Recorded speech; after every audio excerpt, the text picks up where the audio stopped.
Welcome to each and every one of you. My name is Marcin, and this is a great pleasure for me to be here online with you today. During this presentation, I will try to walk you through the diversity of Blaptina. It is worth mentioning that this is the most recently erected subfamily among darkling beetles, as it was done in a paper published last year. Nevertheless, it is good to note that the currently accepted concept of this subfamily is almost fully convergent with Opatrinae. Therefore, if you need to find some historical information on the group, I strongly encourage you to search for Opatrinae. Let's start off with definition of the subfamily. To complicate things, the recently proposed definition concerns both larval and adult characters, making it less attractive for people who would actually identify a particular species. However, it is fully justified from the phylogenetic point of view. You will see in the future slides that this state of things is caused by the overwhelming diversity of forms currently included in Blaptina.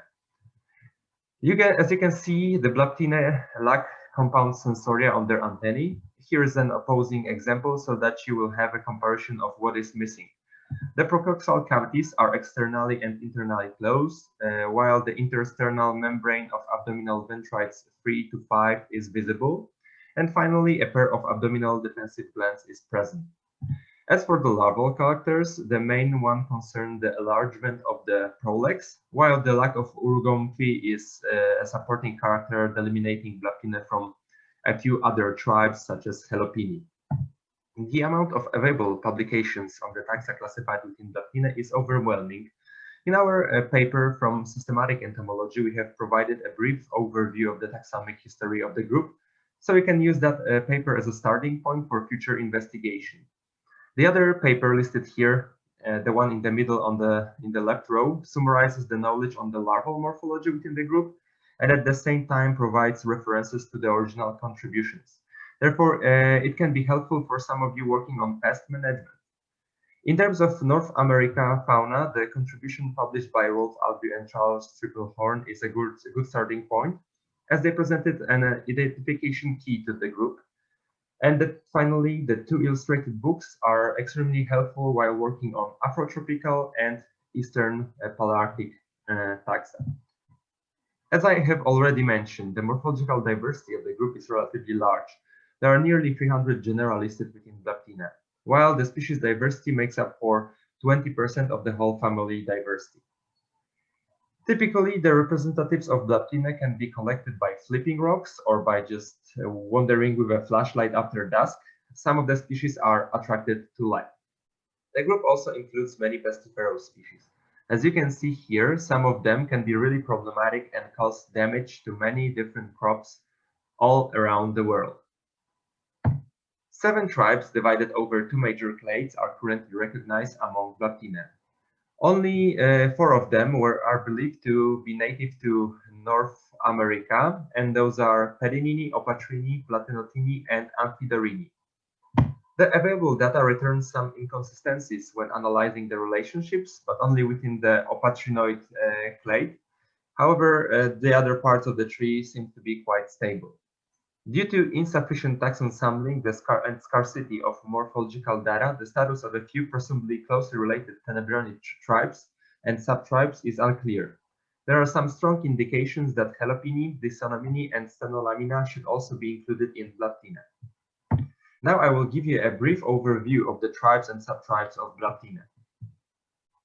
Let's start off with Dendarini, which is easily distinguishable from other Blaptina by flat mentum, in which the middle part is extending laterally, completely covering lateral wings. The other crucial character for the tribe is the presence of adult clavi on male terminalia. The other features listed here are reliable supporting characters that I'm sharing with you just in case when the main ones will fail. As you can see, Dendarini are absent in the New World. The most commonly collected genera are Dendarus, Heliopathes, Lithoborus in the Palearctic region, and Zadenos and Minorus in southern Africa. 2 subtribes distinguished by different male terminalia structure are currently listed in Dendarini. Dendarina, which representatives possess bipartite tegmina, and Melambina with a unipartite tegmina. Distribution of both those subtribes is quite interesting, and we have recently written a paper which investigates the origin of this dual amphitropical distribution. The paper is currently in reviews in the Journal of Biogeography. I will only mention that some of the Moroccan endemic genera were recently moved to Canary Islands by human activity, probably together with sand from the Sahara Desert. Therefore, it is a possible way of transferring those insects overseas as the larvae develop in soil and sand. Another tribe that I will be talking about is Padinini. Contrary to Dendarini, in this tribe lateral wings of mentum are well visible.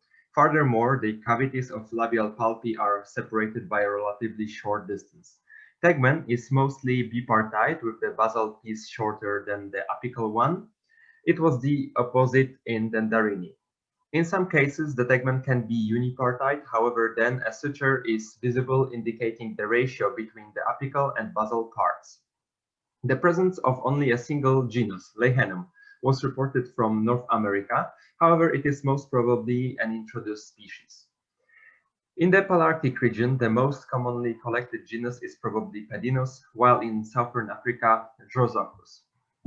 Three subtribes are designated among Pedinini: Pedinina, Leihenina, and Helopinina. Representatives of Leihenina are easily recognizable from other subtribes by the fact that their body surface, including eyes, is densely covered with scales. The difference between Helopinina and Pedinina is more subtle, and you can find details on the features separating those two entities in our key from this publication.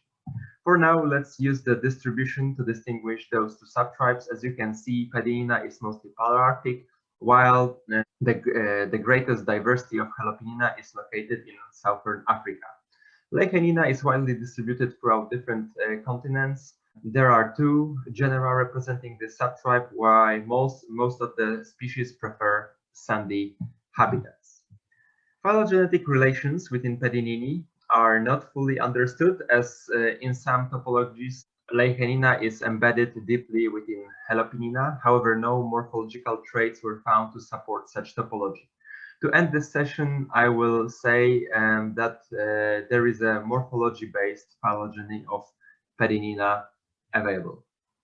The next tribe that we will be talking about is Opatrini, and this is probably taxonomically the most challenging lineage within Bleptina. As you can see, this group contains a large portion of the whole species and generic diversity of the subfamily. What is quite funny is the fact that despite this diversity, the tribe possesses a clear synapomorphy. Namely, Opatrini can be distinguished by a specific morphology of the protrahunter, which in all of known species possess an elongated base, contrary to other Bleptina and Tenebrionina. I have also included a picture of tegments, as some of the researchers put great value on them. However, in my opinion, the trahunter is all you need to identify an Opatrini. Detailed definitions of the tribe can be also found under the presented links. To give you some more experience with distinguishing Opatrinoid type true-hunters from the remaining ones, let's concentrate on this figure. As you can see, the true-hunter of Opatrini can be open, so the figure A, or fully closed, so the figure F. During our investigations, we have also found all of the intermediate forms within the tribe. However, despite of its level of being closed or open, all of them possess elongate bases. Detailed descriptions of the true-hunters are available in the paper presented here. 7 subtribes were designated within Opatrini, mainly based on female terminalia morphology. To be honest, most of those subtribes is in need of revision. However, you're in luck as the new word component, so the so-called subtribe Bleptinina is well defined. Here we have presented the general distributions of the subtribes. A key to all of the subtribes is presented in the paper that you can find under the first link. And I also presented a few photos of Opatrini, so that you can have a general feeling of what we will be talking about. Unfortunate is the fact that the two of most economically important genera, so the Blapsteinus of Blapstinina and Gonocephalum of Opatrina, are extremely challenging when someone wants to ID a species within them. As for Blapsteinus, you can try to use a key from the unpublished PhD dissertation of Davis, while in case of Gonocephalum, you can mostly guess. To illustrate the tragedy of the situation, here are some numbers. Blabstinus groups over 120 species, while Gonocephalum 450. As I have already mentioned, the majority of the New World fauna is enclosed within the subtribe Blabstinina, which is clearly distinguishable from the remaining opatrines by the specific structure of the eye. In all other cases, the eye are either not divided into the dorsal and ventral portions, or they are divided by the extending canthus, while in Blabstinina they are always divided by extending temples. In order to distinguish between those two states, you need to look for the suture as indicated here on the right on this Blabstinina representative. We are currently working on a catalog of Blabstinina, and we have listed 20 genera and nearly 250 species. Here are some useful contributions to Blabstinina. The last of the tribes of the opatrinoid clade is Platenotini. This is probably the most well-studied tribe within the whole subfamily. Several dozens of publications are available on this lineage, and the tribe is well defined by the specific structure of gula, which is transformed into a stridulatory organ in all known species. Furthermore, all platenotines possess bipartite tegmina. There are two genera listed from the New World, the Asiopus, formerly referred to as Aletrinus, and Opatrinus. I have listed here some of the most useful publications on platenotines. The greatest species diversity of Platenotini can be found in Africa, although besides the already mentioned New World component, there is also an oriental branch to the tribe. The most commonly collected genera are Asiopus, so formerly Aletrinus in the US, Gonopus in South America, and Platenotus in India. Two subtribes are currently designated among the tribe, the South African Eurynotina and the widely distributed Platenotina. Eurynotina is well distinguishable from Platenotina by the lack of adiagal clavi and the presence of elytral tubercles in majority of the known species. Species identification within Eurynotina is extremely challenging. However, the group is being currently revised as a part of my phylogenetic project on the tribe. An interesting fact on Platenotina is that Walter Chinkel and later Dariusz Iwan discovered the phenomenon of oviparity within the tribe. In other words, they have dissected first instar larvae from Bursa copulatrix of some of the South African and Malagasy species. As you can probably guess, oviparity is extremely rare among darkling beetles. Besides Platenotina, it was only reported for a single Ulumini species, and therefore Platenotini as a tribe is quite interesting. Okay, as we have already finished walking through the opatrinoid clade, let's take a quiz to see if we can implement the newly gathered information to solve a real case submitted to me by one of the most prominent darkling beetle workers. I will show you the logic that I have used to crack this case. As you can see, this is a South African darkling beetle. So let's first take a look at the mentum of this species. For starters, we can exclude Dendarini, as we can clearly see the lateral wings of the mentum here. Then let's take a look at gula to see if it's transformed into a stridulatory organ. You have to believe me, as I don't have a photo, that it isn't. So in conclusion, we can rule out Platenotini.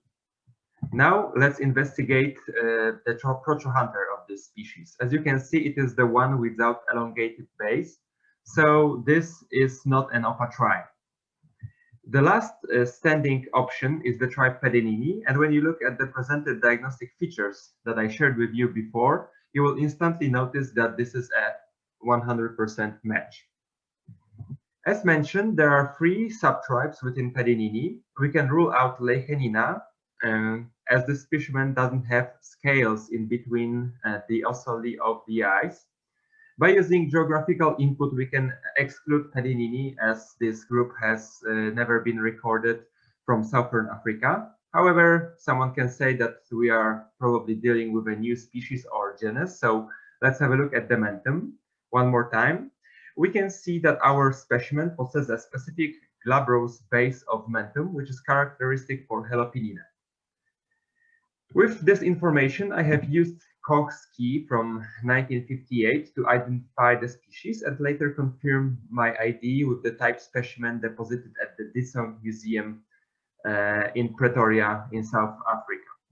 I hope this activity was helpful for you, and let's skip to the blaptinoid plate to finish off the blaptina. Just as a reminder, we are here on the phylogenetic tree of the subfamily.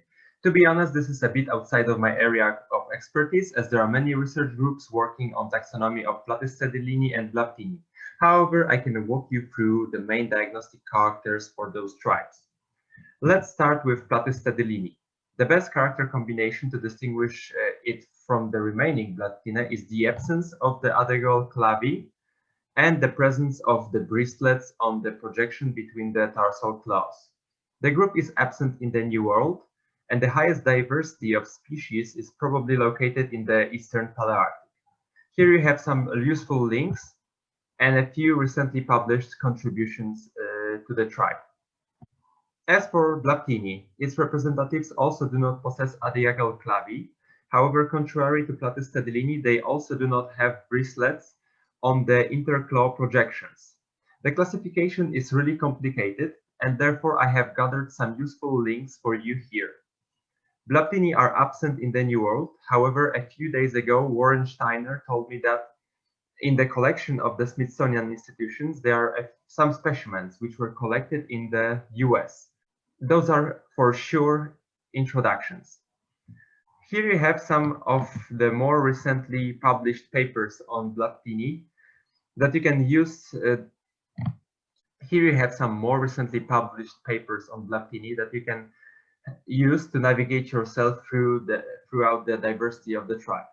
And now Andrew will talk about the last remaining tribe of Blaptina, that is Amphidorini. Thank you very much. See you later.